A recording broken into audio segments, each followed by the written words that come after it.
बच्चों good morning.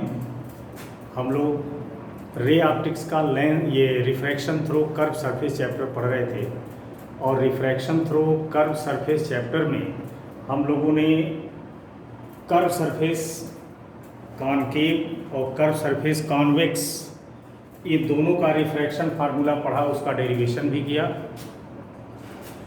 और उसके बाद हमने बताया था कि वास्तव आपके बुक में यही दो केसेस दिए हुए हैं, एक कॉनकेव सरफेस के लिए रिफ्रैक्शन फार्मूला और एक कॉन्वेक्स सरफेस के लिए रिफ्रैक्शन फार्मूला। ये आपके बुक में दो दिया हुआ है, लेकिन हमने आपको बताया था कि इसमें 4 केस आने की पॉसिबिलिटी है, तो 2 केस हम आपको बता चुके थे।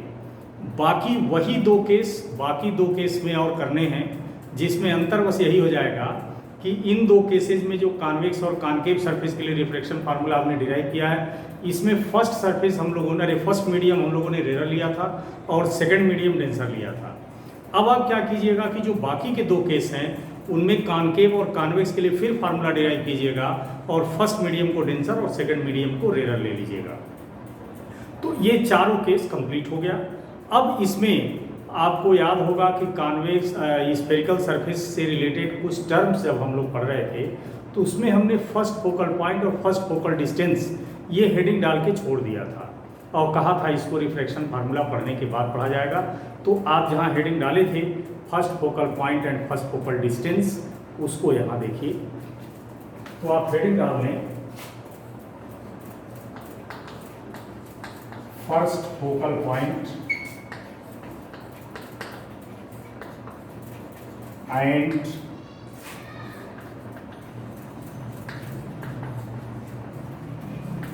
First focal distance. लेकिन याद रखना ये फर्स्ट फोकल पॉइंट और फर्स्ट फोकल डिस्टेंस ये हम स्फेरिकल सरफेस के लिए पढ़ रहे हैं, ये हम लेंस के लिए नहीं पढ़ रहे हैं। तमाम ऐसी कंफ्यूजन बच्चों में देखी जाती है कि कुछ चीज़ें बच्चे ये कर्व सरफेस के लिए पढ़ते हैं और लेंस में आता है हड़बड़ी में उसको लेंस में कर देते हैं, या लेंस के लिए कुछ बताया जाता है उसको स्फेरिकल सरफेस में कर देते हैं। तो यहाँ पर इस चैप्टर में हम लोग जो कुछ भी पढ़ रहे हैं वो स्फेरिकल सरफेस के लिए पढ़ रहे हैं, लेंस के लिए नहीं पढ़ रहे हैं। अब देखिए लेंस का कर्व सरफेस का फर्स्ट फोकल डिस्टेंस होता क्या है। जैसे मान लीजिए कि आपको कॉन्वेक्स लेंस दिया गया, कॉन्वेक्स सरफेस दिया गया और आपसे कहा गया कि कॉन्वेक्स सरफेस का फर्स्ट फोकल पॉइंट बताइए कहाँ है। तो जब भी किसी सरफेस का चाहे वो कॉन्वेक्स हो या कॉनकेव हो, उसका फर्स्ट फोकल पॉइंट पता करना हो।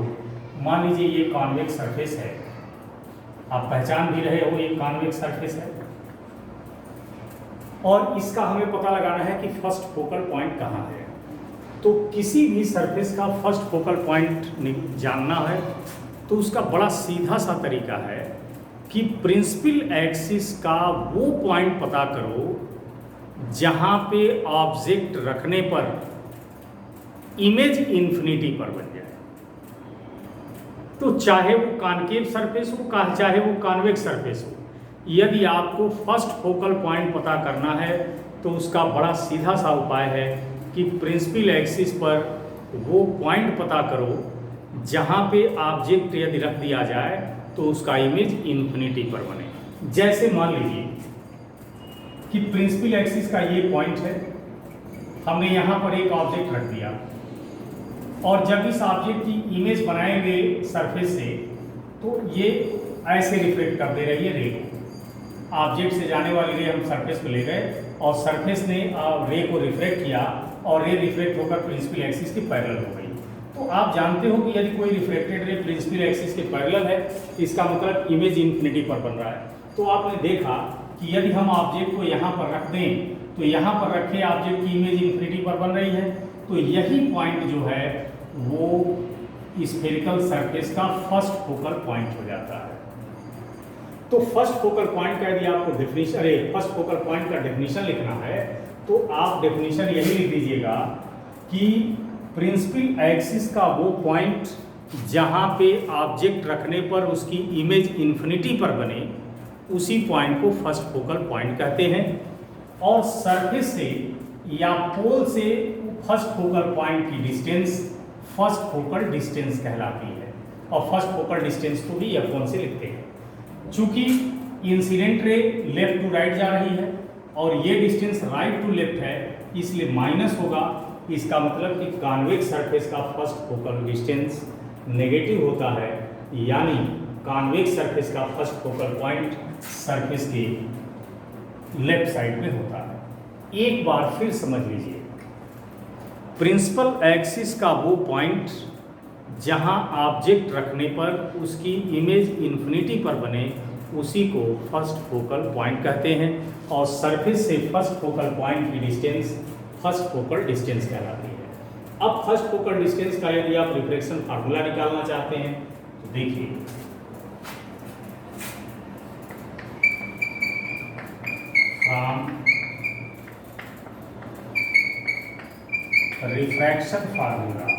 रिफ्रैक्शन फार्मूला आप पढ़े हो, μ2 by we minus μ1 by you is equal to μ2 minus μ1 upon r. ये कर्व सरफेस के लिए रिफ्रैक्शन फार्मूला हमने बताया था, और कर्व सरफेस का कोई भी न्यूमेरिकल कोई भी सवाल इसी से लगेगा।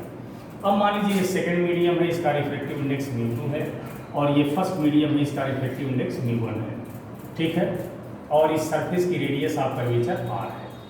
अब यहाँ पर देख रहे हो ये ऑब्जेक्ट की पोजीशन है, ऑब्जेक्ट कहाँ है ये इंसिडेंट रे से पता चलता है, बताया था मैंने।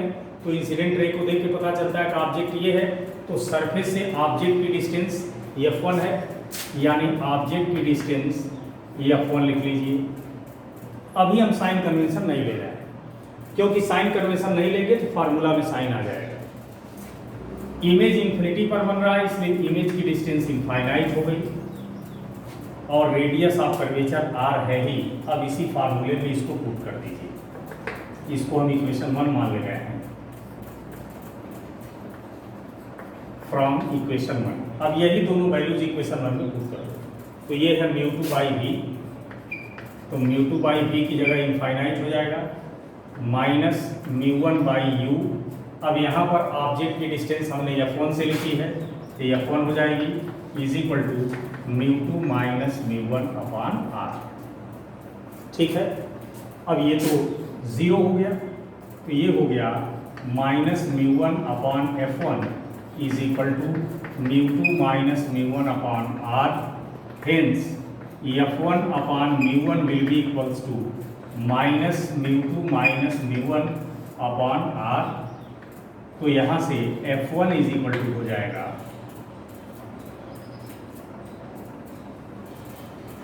इसको इधर भेज दीजिए, μ1 अपॉन F1, एक मिनट, F1 upon μ1 will be equals to minus r upon μ2 minus μ1। अब यहाँ से F1 की वैल्यू हो जाएगी, μ1 को इधर कर दीजिए, माइनस μ1r अपॉन μ2 माइनस μ1। यहाँ पर साइन कन्वेंशन हमने नहीं लिया, इसलिए हमारे फार्मूले में साइन आ गया। तो ये जो फार्मूला आया, इस फार्मूले के हेल्प से कोई भी कर्व सरफेस हो, चाहे कॉन्वेक्स या कॉनकेव, उसका फर्स्ट फोकल डिस्टेंस निकाल सकते हो। ये बड़ा इंपॉर्टेंट है, ज़्यादातर ये कई बार नीट के एग्ज़ाम में पूछा गया है, ठीक है ना, और कई तरह से पूछा गया है। तो इस तरह से कोई भी कर्व सरफेस हो, चाहे ये फार्मूला भले ही हमने कॉन्वेक्स के लिए डिराइव किया है, लेकिन कॉनकेव के लिए भी यही फार्मूला यूज होगा, ठीक है ना। तो कॉन्वेक्स हो या कॉनकेव हो, उसके फर्स्ट फोकल डिस्टेंस निकालने हो तो ये फार्मूला आप यूज कर सकते हो। तो ये कॉन्वेक्स सरफेस के लिए हो गया। कॉन्वेक्स सरफेस का फर्स्ट फोकल डिस्टेंस नेगेटिव होता है, ये भी याद रखिएगा। अब यदि आपको कॉनकेव सरफेस दिया जाए, फॉर कॉनकेव सरफेस, तो कॉनकेव सरफेस का भी फर्स्ट फोकल डिस्टेंस डायरेक्ट लिख दीजिए, the first focal distance of concave surface. यही फार्मूला हो जाएगा, बस माइनस की जगह प्लस हो जाएगा, और ये हो गया μ1 अपॉन μ2 माइनस। तो आपने देखा कि कॉन्वेक्स सरफेस का फर्स्ट फोकल डिस्टेंस का फार्मूला ये भी है, कॉनकेव का ये भी है, बस यही अंतर है कि कॉन्वेक्स का फर्स्ट फोकल डिस्टेंस नेगेटिव और कॉनकेव का पॉजिटिव। तो यहाँ पर आप एक सिंबल लगा के लिख लीजिएगा कि the first focal distance of convex surface is negative and of concave surface is positive। तो कॉन्वेक्स सरफेस और कॉनकेव सरफेस के फर्स्ट फोकल डिस्टेंस का फार्मूला हो गया, और किसका फर्स्ट फोकल डिस्टेंस नेगेटिव, किसका फर्स्ट फोकल डिस्टेंस पॉजिटिव, इसको याद रखिएगा। और यहाँ मैंने बताया है कि आप डेफिनीशन लिख लीजिएगा कि प्रिंसिपल एक्सिस का वो पॉइंट जहां ऑब्जेक्ट रखने पर उसकी इमेज इन्फिनिटी पर बने, उसी पॉइंट को फर्स्ट फोकल पॉइंट, और सरफेस से या पोल से उस पॉइंट की डिस्टेंस को फर्स्ट फोकल डिस्टेंस कहते हैं। तो पहले आप नोट में डेफिनीशन लिखेंगे, तब आप फर्स्ट और सेकंड फोकल पॉइंट के लिए, first focal point of convex and concave surface के लिए फार्मूला लिख लीजिएगा। अब अगली हेडिंग लिखें, second focal point and second focal distance.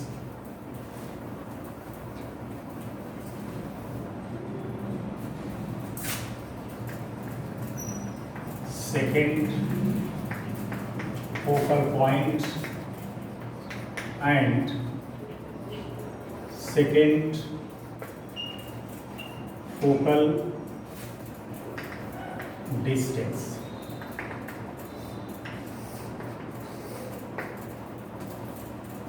तो जिस तरह से हमने फर्स्ट फोकल पॉइंट और फर्स्ट फोकल डिस्टेंस निकालना समझाया था, कमोबेश वैसे ही सेकेंड फोकल पॉइंट और सेकेंड फोकल डिस्टेंस भी निकालना समझना आसान है। तो किसी भी कर्व सरफेस का सेकेंड फोकल पॉइंट क्या होता है, यदि आपसे पूछा जाए तो आप बता दें कि यदि कोई ऑब्जेक्ट इन्फिनिटी पर रखा हो तो इन्फिनिटी पर रखे ऑब्जेक्ट की इमेज प्रिंसिपल एक्सिस पर जहां बनती है उसी पॉइंट को सेकेंड फोकल पॉइंट कहते हैं, और स्फेरिकल सरफेस से सेकेंड फोकल पॉइंट का डिस्टेंस सेकेंड फोकल डिस्टेंस कहलाता है। यानी आप डेफिनेशन भी लिख सकते हो, the position of image of an object which is at infinity is called second focal point, and the distance of second focal point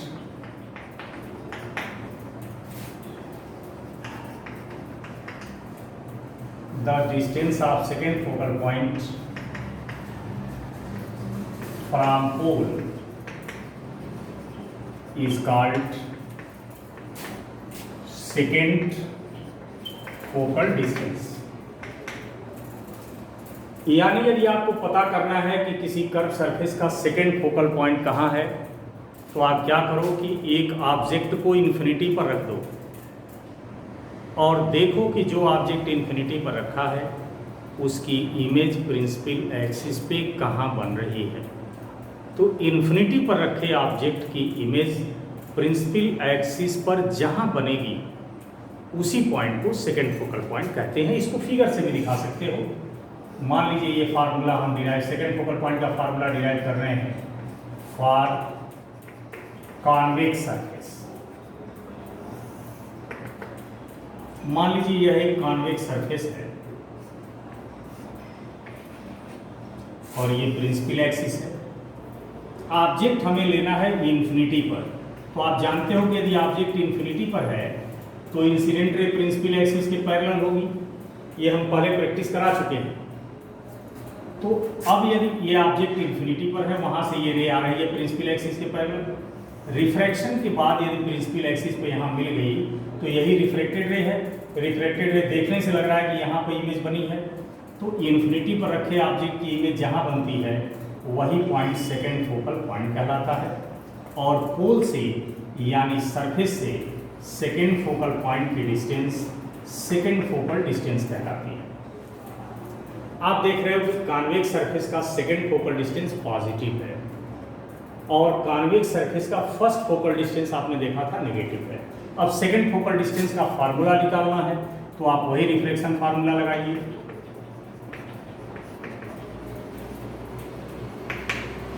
from refraction formula μ2 by we minus μ1 by you is equal to μ2 minus μ1 upon are. यहाँ आप देख रहे हो कि object infinity पर है, यानी u की वैल्यू इन्फिनिटी हो गई और इमेज यहाँ बन रहा है, तो यही डिस्टेंस v हो जाएगा। पोल से इमेज की डिस्टेंस को ही v कहते हैं, तो यानी v की वैल्यू है f2, तो ये फार्मूले में v की वैल्यू f2 रख दीजिए।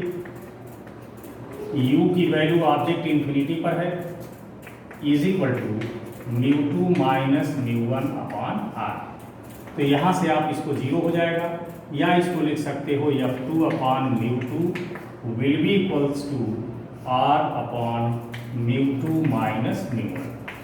अब यदि इस μ2 को इधर कर दीजिए तो ये हो जाएगा f2 is equal to μ2 into R upon μ2 minus μ1, ये पॉजिटिव हो गया। तो चाहे सरफेस कॉन्वेक्स हो या कॉनकेव, उसके सेकेंड फोकल डिस्टेंस का निकालना हो तो ये फार्मूला है, आप इस फार्मूले का यूज कर सकते हैं। यही फार्मूला कॉन्वेक्स और कॉनकेव दोनों के लिए यूज होगा, बस फर्क यही है कि कॉन्वेक्स का सेकेंड फोकल डिस्टेंस पॉजिटिव है तो कॉनकेव का नेगेटिव होगा। यानी यदि कॉनकेव के लिए सेकेंड फोकल डिस्टेंस का फार्मूला लिखना हो, फॉर कॉनकेव सरफेस, तो सेकेंड फोकल डिस्टेंस का फार्मूला लिखना हो तो यहाँ लिख सकते हो the second focal distance of concave surface will be,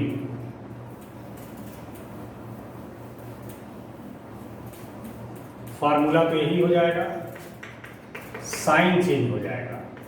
यानी जिसका फर्स्ट फोकल डिस्टेंस पॉजिटिव है उसका सेकेंड फोकल डिस्टेंस नेगेटिव है, जिसका फर्स्ट फोकल डिस्टेंस नेगेटिव है उसका सेकेंड फोकल डिस्टेंस पॉजिटिव है।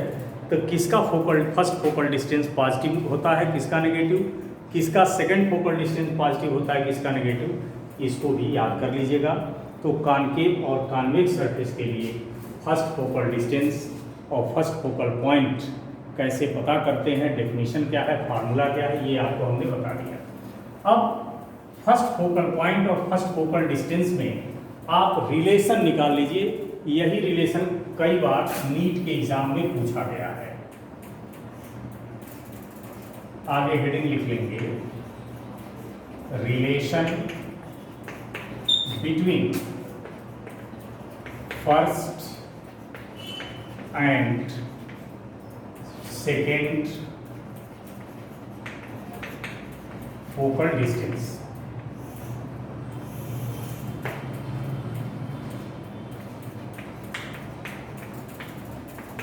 We know that first focal distance का फार्मूला है, मान लीजिए कॉन्वेक्स के लिए लिख रहे हैं तो हो जाएगा μ1 r अपॉन μ2 माइनस μ1, और सेकेंड फोकल डिस्टेंस के लिए फार्मूला लिखिए। तो देखिए फर्स्ट फोकल डिस्टेंस यदि कॉन्वेक्स का लिख रहे हो तो सेकेंड भी कॉन्वेक्स का लिखना है, ये कॉनकेव का लिख रहे हो सेकेंड भी कॉनकेव का लिखना है। तो ये कॉन्वेक्स का आया है μ2 r अपॉन μ2 माइनस μ1। अब क्या कीजिए, इक्वेशन 1 में इक्वेशन 2 को डिवाइड कीजिए, ठीक है। तो f1 upon f2 is equal to हो जाएगा μ1 अपॉन μ2, ठीक है। म्यू 1 अपान म्यू 2, या इसको यदि F2 अपान F1 लिखें तो हो जाएगा माइनस म्यू 2 अपान म्यू 1। ये एब्सोल्यूट रिफ्रैक्टिव इंडेक्सेस हैं, इनको रिलेटिव के टर्म में लिख सकते हो 1 म्यू 2, ये हो गया F2 upon F1, therefore F2 will be equals to minus 1 mu 2 into F1। या कई जगह इसको ऐसे भी मिलता है F2 is equal to minus mu F1, ठीक है। यानी second focal distance first focal distance की म्यू टाइम्स होती है। तो किसी भी स्फेरिकल सरफेस की second focal distance first focal distance की म्यू टाइम्स होती है, ये याद रखिएगा, ठीक है। या फर्स्ट फोकल डिस्टेंस और सेकेंड फोकल डिस्टेंस में यदि आपसे रेशियो पूछ दिया जाए तो F1 is to F2, F1 is to F2 is equal to 1 is to mu, ऐसे भी करके एक बार एग्जाम में पूछा गया है, ठीक है। तो ये भी आंसर है, ये भी आंसर है, ये भी आंसर है, जो भी आपको पसंद हो या जैसा क्वेश्चन में आंसर दिया हो उस हिसाब से हम लिख लेंगे। तो इस तरह से स्फेरिकल सरफेस का फर्स्ट और सेकंड फोकल पॉइंट, फर्स्ट और सेकंड फोकल डिस्टेंस आपको बता दिया गया। अब इसमें कुछ बातें जान लीजिए।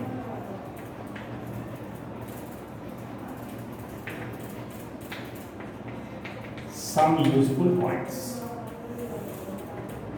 इसमें सबसे पहली चीज, जो रिफ्रैक्शन फार्मूला आप पढ़े हो उसी से रिलेटेड एक बात बता रहा हूं। We know that the refraction formula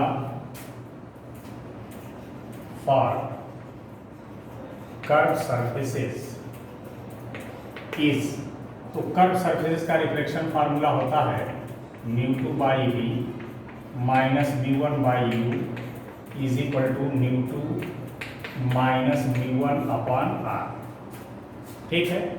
अब इस फार्मूले को हम एक और तरीके से लिख रहे हैं, इसको लिख सकते हो 1 upon V upon mu 2 minus 1 upon U upon mu 1 is equal to 1 upon R upon mu 2 minus mu 1।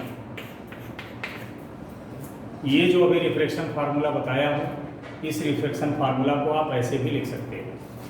अब आप इस इक्वेशन को ध्यान से देखिए, तो आप हाई स्कूल में एक फार्मूला पढ़े हो, एकदम बिल्कुल उसी जैसा है।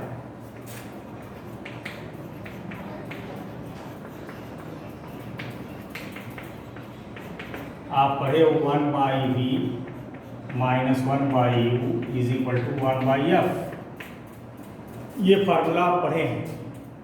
तो आप देखेंगे ध्यान से, तो ये फार्मूला जो यहाँ हमने बनाया है, इसी को मैंने जिस रूप में लिखा, जिस फॉर्म में लिखा है, वो और ये लगभग एक जैसे हैं।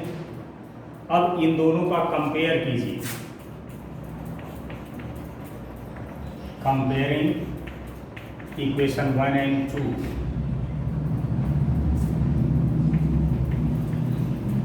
वी है इक्वेशन 1 और 2 का कंपेयर करो, तो v की जगह है v अपान म्यू 2, v अपान म्यू 2, u की जगह है u अपान म्यू 1 और f की जगह है r अपान म्यू 2 माइनस म्यू 1। यहाँ f की जगह ये है, u की जगह ये है, v की जगह ये है, ठीक है। ये आपको 3 रिजल्ट मिले इस रिफ्रैक्शन फार्मूला से।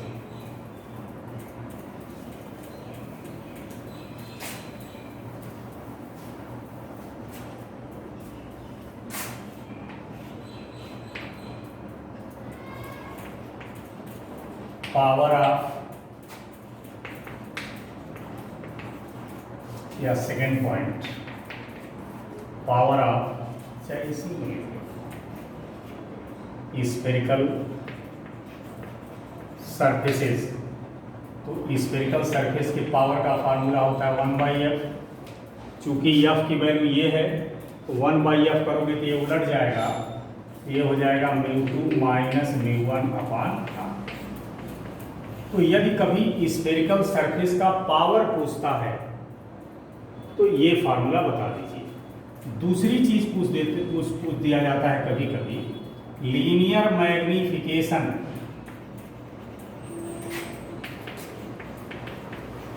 ये हाई स्कूल में आप पढ़े हो, इंटर में भी लेंस में हम पढ़ाएंगे आपको linear magnification of spherical surface. तो आप जानते हो कि लीनियर मैग्नीफिकेशन का फार्मूला होता है V/U। V की वैल्यू है V/μ2, ये हो जाएगा V/μ2 अपान U की वैल्यू है U/μ1, तो ये हो जाएगा U/μ1।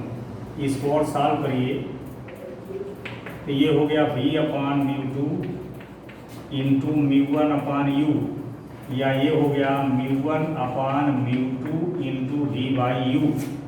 This is the linear magnification of spherical surfaces. तो यहाँ पर फिर मैं एक बार कह दूँ, आप लेंस नहीं पढ़ रहे हो, आप स्फेरिकल सरफेस या कर्व सरफेस पढ़ रहे हो, इसलिए लीनियर मैग्नीफिकेशन का ये फार्मूला, पावर का ये फार्मूला, फर्स्ट फोकल डिस्टेंस का फार्मूला, सेकंड फोकल डिस्टेंस का फार्मूला, जितना भी हमने बताया है ये सब केवल स्फेरिकल सरफेस के लिए लगेंगे, लेंस के लिए नहीं लगेंगे। अब इसमें सम यूजफुल पॉइंट्स में दूसरा एक पॉइंट याद रखें कि मान लीजिए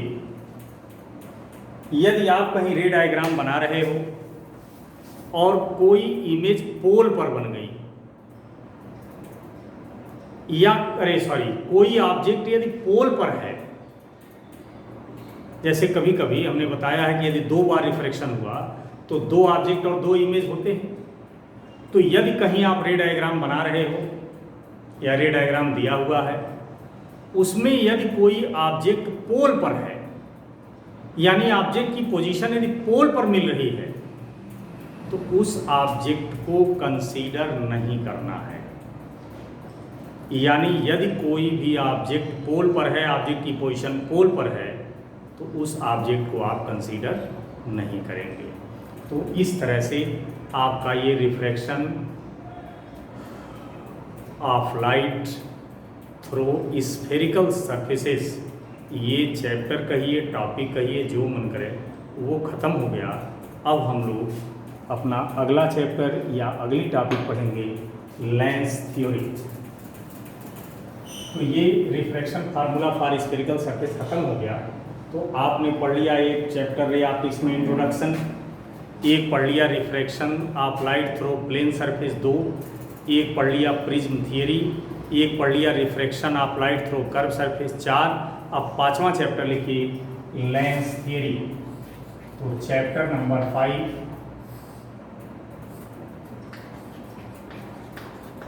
लेंस थियरी। और इस चैप्टर में सबसे पहली हेडिंग आप डाल लें लेंस। सबसे पहले हम लोग समझें कि वास्तव में लेंस कहते किसे हैं। यदि हमारे सामने कोई ऑब्जेक्ट आ जाए तो हम उसे किस कंडीशन में लेंस कहेंगे, किस कंडीशन में लेंस नहीं। पहले सिंपली समझिए कि लेंस होता क्या है। तो लेंस का एक बढ़िया सा पहले मैं डेफिनेशन लिख दे रहा हूँ, फिर उस डेफिनेशन को समझ लीजिए ताकि आपको क्लियर हो जाए कि हमारी लाइफ में यदि कोई ऑब्जेक्ट हमारे सामने लाया जाता है तो हम उस ऑब्जेक्ट को कब लेंस कहेंगे और कब लेंस नहीं कहेंगे। तो पहले डेफिनेशन लिखिए, फिर समझिए।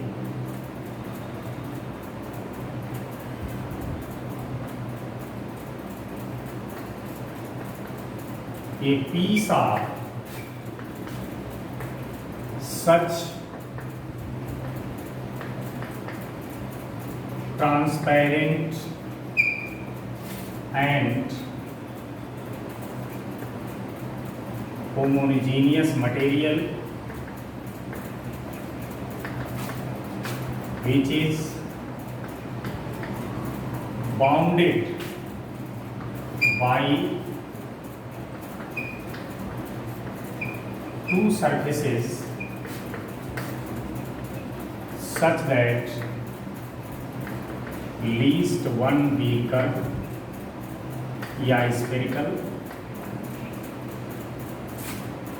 and the refractive index of material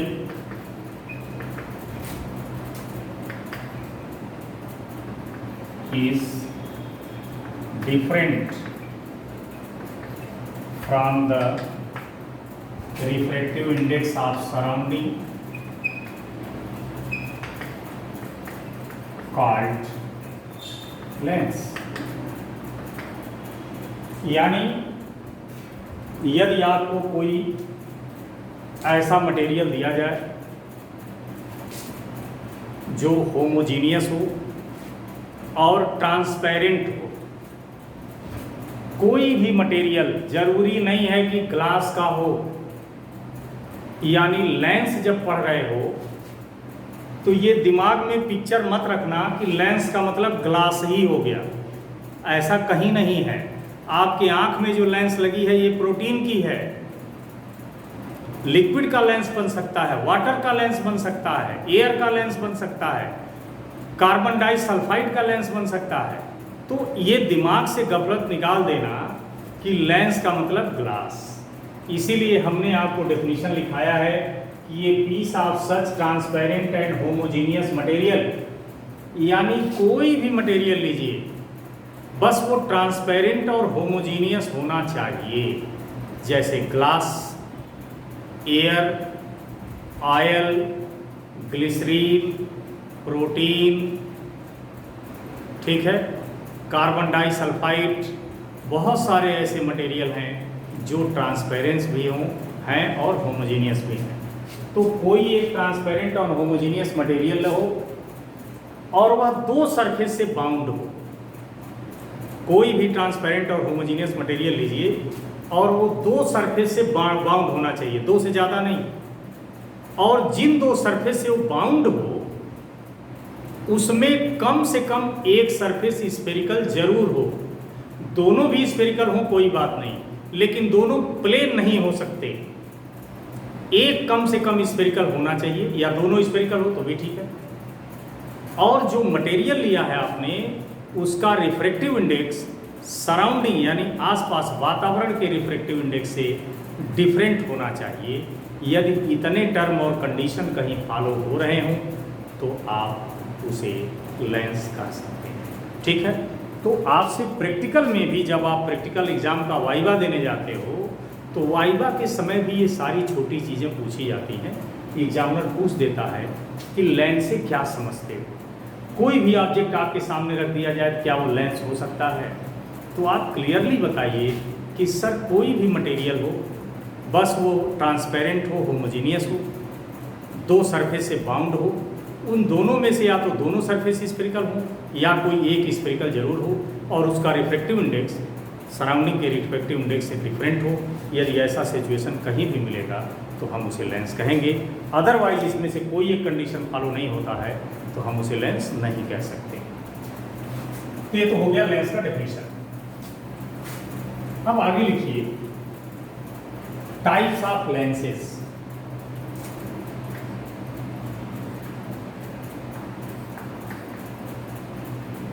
या टाइप ऑफ लेंसेस।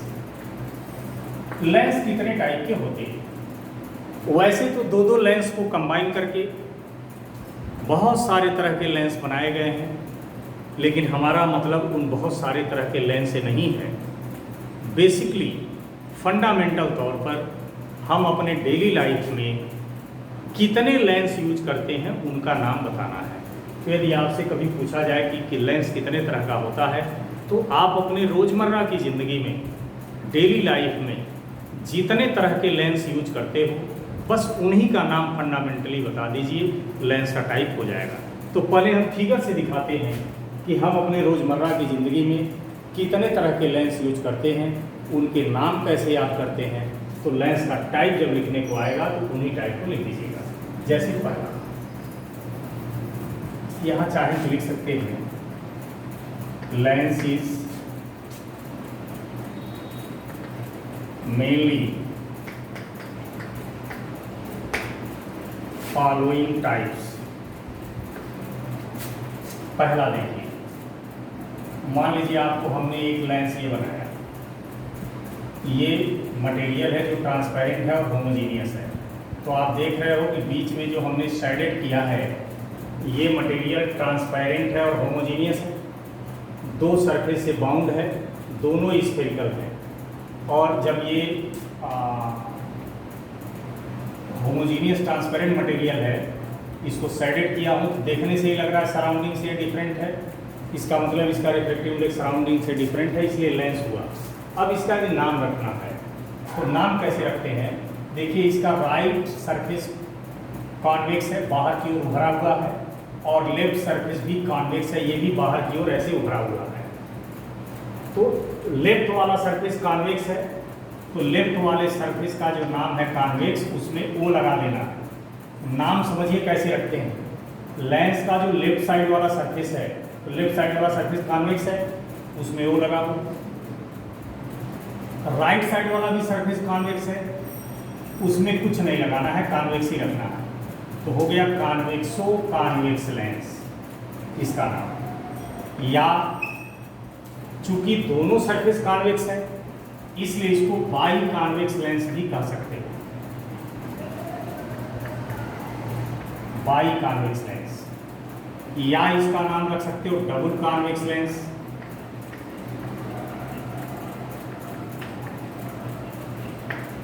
ठीक, यदि दोनों सरफेस की रेडियस ऑफ कर्वेचर सेम हो तो इसे इक्वी कॉन्वेक्स लेंस कहेंगे।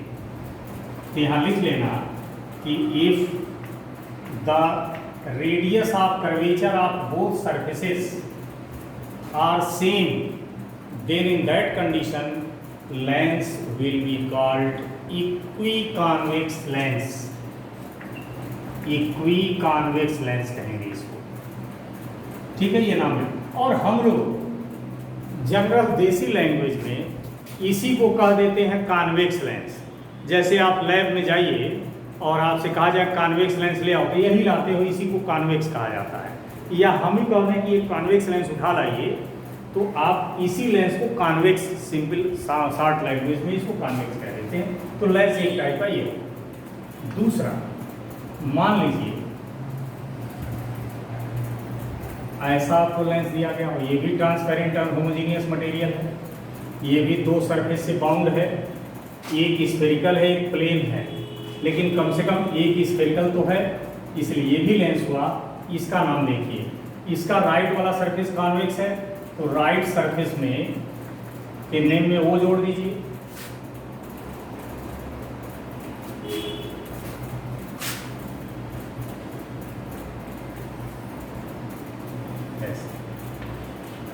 तो इसका राइट साइड वाला सरफेस प्लेन है, तो प्लेन में वो जोड़ दो, प्लेनो कॉन्वेक्स लेंस। इसको प्लेनो कॉन्वेक्स लेंस बोलते हैं। यदि हम ऐसे लेंस दे देते हैं आपको, तो इसका राइट वाला सरफेस अंदर की ओर दबा हुआ है, इसलिए कॉनकेव हुआ, तो इसका नाम हो जाएगा कॉनकेवो। और लेफ्ट वाला उभरा हुआ है बाहर की तरफ, कॉन्वेक्स है, तो इसका नाम हो जाएगा कॉनकेवो कॉन्वेक्स लेंस। तो तीन तरह का लेंस अभी आपको बताया, डबल कॉन्वेक्स लेंस या कॉन्वेक्सो convex lens, plano convex lens, कॉनकेवो convex lens. चौथा देखिए, लेंस नंबर 4। यदि आपको ऐसे हमने लेंस दे दिया, तो इसका नाम देखिए कैसे रखेंगे। ये कॉनकेव, अंदर की ओर दबा हुआ है इसलिए कॉनकेव है, इधर भी कॉनकेव है, तो ये हो जाएगा कॉनकेवो कॉनकेव लेंस, या बाई कॉनकेव लेंस, या डबल कॉनकेव लेंस। और यदि दोनों सरफेस की रेडियस ऑफ कर्वेचर सेम है, तो इसे इक्वी कॉनकेव लेंस भी कहेंगे। उसी तरह से पांचवा, यदि मान लीजिए आपको एक लेंस मैंने ऐसे दे दिया, इसका नाम लिखना है, तो ये वाला सरफेस प्लेन है, इसलिए इसके नाम में ओ जोड़ दीजिए, प्लेनो। और ये वाला कॉनकेव है, अंदर दबा हुआ है, तो ये हो जाएगा प्लेनो कॉनकेव लेंस। ठीक, छठवां लेंस देखिए, यदि आपको ऐसे मैं लेंस दे दूं और कहूं कि इसका नाम बताओ, तो ये वाला सरफेस कॉन्वेक्स है, उभरा हुआ है, इसलिए इसका नाम हो जाएगा कॉन्वेक्सो। और ये वाला सरफेस अंदर की तरफ दबा हुआ है, कॉनकेव है, इसलिए कॉन्वेक्सो कॉनकेव लेंस। तो इस तरह से हम अपने रोज़मर्रा की ज़िंदगी में, डेली लाइफ में कुल 6 तरह के लेंस यूज करते हैं। उन 6 तरह के लेंस आपको बता दिया गया, लेकिन कॉपी में जब नोट बनाना तो पहला, फिर नीचे दूसरा, फिर तीसरा, ऐसे करके बनाना। तो यदि आपसे पूछा जाए कि लेंस कितने टाइप के होते हैं तो जनरली आप 6 तरह का ये लेंस बता दीजिएगा कि लेंस 6 तरह के होते हैं। 6 के नाम आपको याद भी होने चाहिए, और यदि लेंस आपके सामने आ जाए तो उनका नॉमिनेशन भी आपको आना चाहिए। अब यहाँ अगली हेडिंग लिख लीजिएगा, यूजेज ऑफ लेंस। लेंस के क्या यूज हैं, हमारे डेली लाइफ में लेंस का क्या यूज है, कहाँ कहाँ हम लेंस यूज करते हैं, इसमें बताने की कोई ज़रूरत नहीं है। लेंस के बहुत सारे यूज़ तो आप खुद जानते हो। माइक्रोस्कोप में भी लेंस का यूज होता है, टेलीस्कोप में भी लेंस का यूज होता है, फिल्म प्रोजेक्टर में भी लेंस का यूज होता है, आँखों में भी लेंस का यूज होता है। ठीक है, तो बहुत सारे ऐसे जगह हैं जहाँ पे हम लेंस का यूज करते हैं। तो आप खुद में, ये 10th लेवल का है और जनरल नॉलेज की चीज़ है, इसलिए इसे आप खुद लिख लीजिएगा कि कहाँ कहाँ आप लेंस का यूज करते हैं। Next heading, converging and diverging action of lenses. Converging and diverging action of lenses, इसमें सबसे पहले हम लोग लेंस का कन्वर्जिंग एक्शन पढ़ेंगे और फिर लेंस का डाइवर्जिंग एक्शन पढ़ेंगे। तो यहाँ हेडिंग डाल दिया जाए, कन्वर्जिंग एक्शन ऑफ लेंसेज।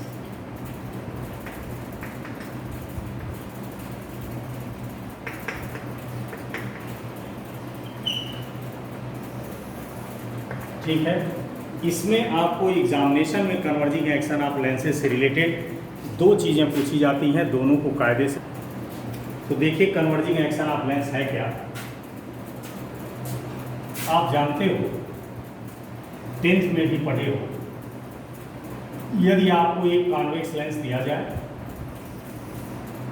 और इस कॉन्वेक्स लेंस पर प्रिंसिपल एक्सिस के पैरेलल आप यदि रे इंसिडेंट करें, आपको हमने एक कॉन्वेक्स लेंस दिया और आपने इस पर प्रिंसिपल एक्सिस के पैरेलल रे को इंसिडेंट किया, तो कॉन्वेक्स लेंस क्या करता है कि जब भी कॉन्वेक्स लेंस पर प्रिंसिपल एक्सिस के पैरेलल रे भेजोगे तो ये क्या करेगा, रिफ्रैक्शन के बाद सारी रेज को प्रिंसिपल एक्सिस के एक पॉइंट पर इकट्ठा कर देगा, फोकस्ड कर देगा, कन्वर्ज कर देगा। तो चूंकि जितनी रे आपने प्रिंसिपल एक्सिस के पैरेलल भेजी थी, कॉन्वेक्स लेंस ने सबको प्रिंसिपल एक्सिस के किसी एक पॉइंट पर इकट्ठा कर दिया, तो इसी इकट्ठा कर देने को, सभी रे को एक जगह इकट्ठा कर देने को फिजिक्स के लैंग्वेज में कन्वर्ज करना कहते हैं। तो चूंकि कॉन्वेक्स लेंस अपने ऊपर आने वाली रेज को रिफ्रैक्शन के बाद एक जगह कन्वर्ज कर दिया, इकट्ठा कर दिया, इसीलिए कॉन्वेक्स लेंस को कन्वर्जिंग लेंस भी कहते हैं। यानी कॉन्वेक्स लेंस का एक और नाम है कन्वर्जिंग लेंस। बहुत सारे न्यूमेरिकल पढ़ेंगे जिसमें कॉन्वेक्स लेंस का नाम नहीं होगा, लिखेगा a converging lens is placed at फला पॉइंट। तो कन्वर्जिंग लेंस कॉन्वेक्स को कहते हैं क्योंकि कॉन्वेक्स अपने ऊपर आने वाली रे को कन्वर्ज करता है, यानी प्रिंसिपल एक्सिस के एक पॉइंट पर इकट्ठा करने की कोशिश करता है। अब यदि आपसे पूछा जाए कि कॉन्वेक्स लेंस ऐसा क्यों करता है, अपने ऊपर पैरेलल आने वाली रे बीम को प्रिंसिपल एक्सिस के किसी एक पॉइंट पर इकट्ठा क्यों करता है, तो उसका जवाब सुन लीजिए, एग्जाम में आए तो लिख दीजिए। एक्चुअली होता क्या है कि ये जो हमारा कॉन्वेक्स लेंस है, ये तमाम प्रिज्मों का एक कॉम्बिनेशन है।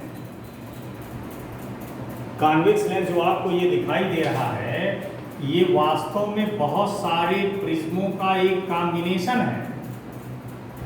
ऐसे प्रिज्मों का कॉम्बिनेशन है कि जो प्रिज्म एक के ऊपर एक रखे गए हैं और सभी प्रिज्म का बेस प्रिंसिपल एक्सिस की तरफ है। यानी वास्तव में कॉन्वेक्स लेंस प्रिज्मों का कॉम्बिनेशन है, प्रिज्मों से मिलके बना है। और प्रिज्मों से मिलके कैसे बना है? यदि आप बहुत सारे प्रिज्म ले लीजिए और सभी को एक के ऊपर एक ऐसा रखिए कि सारे प्रिज्म की बेस प्रिंसिपल एक्सिस की तरफ हो, तो एक के ऊपर एक रखे गए प्रिज्म का यही कॉम्बिनेशन, यही ग्रुप कॉन्वेक्स लेंस बना देता है। जैसे मान लीजिए हमने एक प्रिज्म रखा है यहाँ पर, ये जिसका बेस प्रिंसिपल एक्सिस की तरफ है, इसके ऊपर मैंने एक दूसरा प्रिज्म रखा, इसके ऊपर मैंने एक तीसरा प्रिज्म रखा, और सबका बेस प्रिंसिपल एक्सिस की तरफ है। इधर भी हमने प्रिज्म रख दिया, लेकिन रखते समय ध्यान दिया कि सबका बेस प्रिंसिपल एक्सिस की तरफ है। अब यदि इस पर हम पैरेलल रे बीम ऑफ लाइट इंसिडेंट करें, तो चूंकि आपको हमने बताया है कि प्रिज्म का नेचर है कि प्रिज्म पर जब भी कोई रे बीम ऑफ लाइट इंसिडेंट करोगे तो प्रिज्म अपने ऊपर आने वाली रे को हमेशा बेस की तरफ मोड़ेगा। ये प्रिज्म का नेचर है। तो चूंकि इन सभी प्रिज्मों का बेस प्रिंसिपल एक्सिस की तरफ है और सारे प्रिज्म अपने ऊपर आने वाली रे को बेस की तरफ मोड़ेंगे और सबका बेस प्रिंसिपल एक्सिस की तरफ है, यानी सारी रे प्रिंसिपल एक्सिस की तरफ मुड़ जाएगी। और जब प्रिंसिपल एक्सिस की तरफ मुड़ जाएगी यानी सभी रे एक पॉइंट पर कन्वर्ज हो गई, इकट्ठी हो गई। यही वजह है कि कॉन्वेक्स लेंस के कॉन्वेक्स लेंस पर पैरेलल रे बीम ऑफ लाइट इंसिडेंट किया जाए तो वह प्रिंसिपल एक्सिस के किसी एक पॉइंट पर